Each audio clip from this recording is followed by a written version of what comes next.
So we have a bunch of Transformer movie news to talk about. First thing we're going to be covering is Amazon Japan once again showed us a slew of new high-quality photos of Transformer One Mainline product.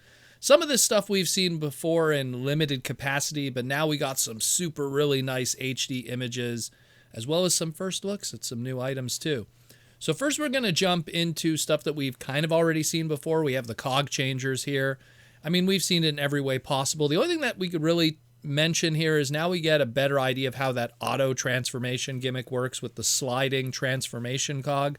All they have here is just Bumblebee and Wheeljack for the time being. We do know through other photos we've seen that Arachnid is part of that assortment of 3. And if we use the coded listings and cross-reference them with the decoded names we've got, we do know that a Optimus, a Megatron, and a Sentinel Prime will be the next trio for that next wave of the cog changers if you're into that auto-transforming goodness. So let's get into the more newer stuff. First, we have that first wave of Prime changers, which are not deluxes. The 2 that we have for our very first wave here in the West, Japan's going to get it all in one shot in 4, but we're going to get it in pairs of 2. So the first one we're going to be covering, of course, is that Prime changer Optimus Prime we've already seen, but we got more information about this now that we have these nice crispy images from Japan. We now see that he has a Matrix of Leadership accessory, and it's also interesting because his Energon axe, you know, if you look at it carefully now that we have these nice images, kind of looks like he's almost holding it. It clips on to his fist, and then it makes it look like he's kind of holding a ball of energy like a baseball or something at the end of that Energon axe. It looks good. Kind of wish it had the non-Battle Mask Orion face on it, to be honest. But, you know, because us hardcore fans, I mean, we're going to get the Studio Series Optimus Prime, and it'd be nice to have this as an alternative so we could have both versions, you know. But it is what it is. It's mainline. It's cheaper. It's for the younger demographic. I understand why it exists and why it looks the way it does and why it's a Optimus Prime leaning product. So it is what it is. Next, we have the Alpha Trion. It's another one we've already seen before, but now we have these extensive, beautiful photos that really just show how great it is, both in robot mode and that beast mode that is so inspired by those early BotCon and Titan's Return, you know, Alpha Trion inspirations. So now we get to see how posable he is, how he kind of works with his sword and his dagger accessory. We see how one sword kind of has more like of a whip-like kind of shape to it because it's also used to make his tail in his beast mode. Looking really good, but I fear, much like the Optimus, that if we wait this one out, I get a feeling we're going to probably get a better Studio Series version later.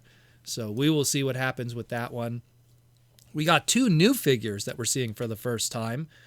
We don't have deep photography, unfortunately, but we do have the front of the box for both of them and the back of the box in the robot mode for another, so we can kind of like see what's going on here. And the first one we're going to cover is the Transformers Prime Changers, Transformers One Prime Changers, Sentinel Prime. We only have the front of the box, so we can only see kind of a bit of the robot mode as well as the alt mode, mostly due to the box art itself.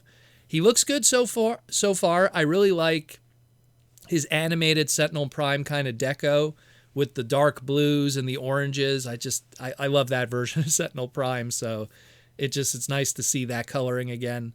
The alt mode is very, very Bumblebee movie Cybertronian Seeker Jet. I don't know if that's intentional or not, but it is something that, I mean, if it looks like that, man, I don't know. Are we going to see more Seeker Jets using that mold too? But I mean, we'll see more with this guy. He looks good so far, but it's hard to judge something when it's in the box and the alt mode we're basing off of art.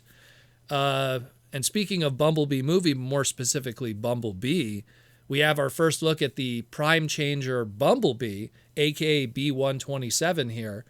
And we also have the front of the box, we have the back of the box, which shows a lot, and then of course we have a nice crispy HD image of the robot mode.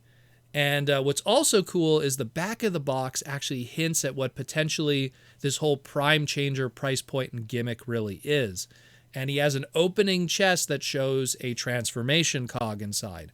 So when you go back to the Optimus Prime, while we didn't get a photo of that, of the Prime Changer Optimus, his Amazon Japan listing mentions that he has a Matrix of Leadership that's built inside his chest.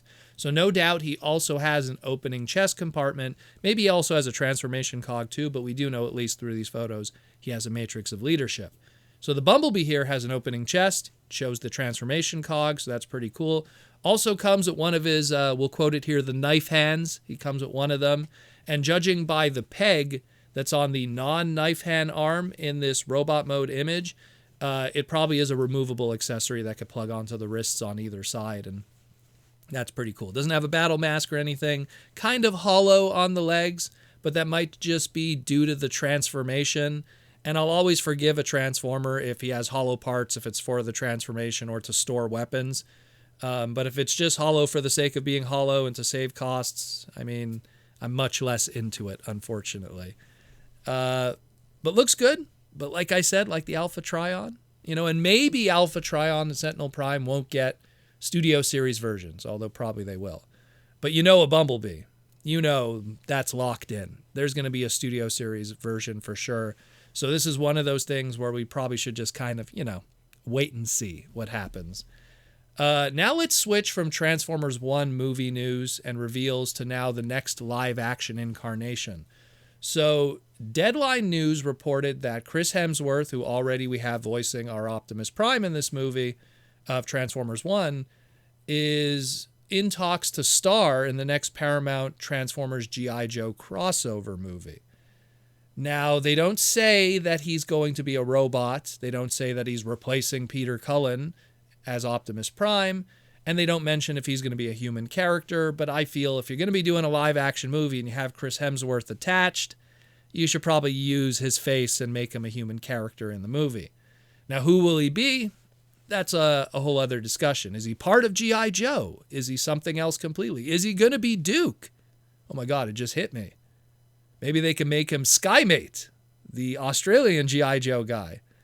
Yeah, he could probably pull that off. It's an absolutely terrible idea, but at least he could look the part. But yeah, he's probably going to be a human character in this. That's all we could say right now. It's a small little tidbit, and we'll see what happens with it.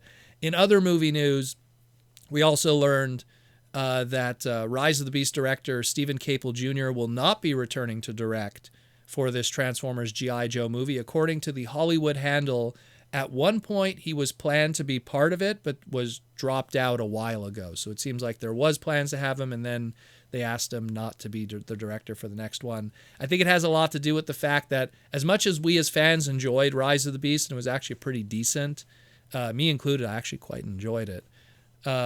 Sadly, it made over $400 million, but on a $200 million budget.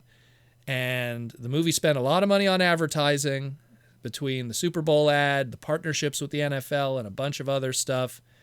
And while, we bought those Studio Series figures as hardcore fans and probably got decent sales through that, the Rise of the Beast mainline did not find its audience and sold rather poorly. And at the end of the day, while us hardcore fans are going to show up for all of this, the movie has to be a commercial targeted at the casual fans and the kids and to get all those other price points moving and marketed, and unfortunately didn't do that. So, it is what it is, and unfortunately Rise of the Beast is actually the lowest domestic box office of all the Transformer films of the live action stuff thus far. So they probably were like, let's go in a different director in a different direction, which is a shame because, again, I like Stephen Caple Jr., I like the Creed movies, I liked Rise of the Beast, but Hollywood be Hollywood. It is what it is. And that's it more or less for the news. Didn't want to end too much on a downer, but that's kind of happening right now in our movie Transformer world from both the animated side and, of course, the live action side. Let me know what you think about all of this. Pretty hype stuff otherwise. And we'll get back to you on what's popping here in the Transformer world. And we'll talk to you. We'll talk to you in the near future, because tomorrow is the Transformer Slag podcast Saturday night live stream, 8 p.m. Eastern Standard Time. We'll talk to you then. Transformers.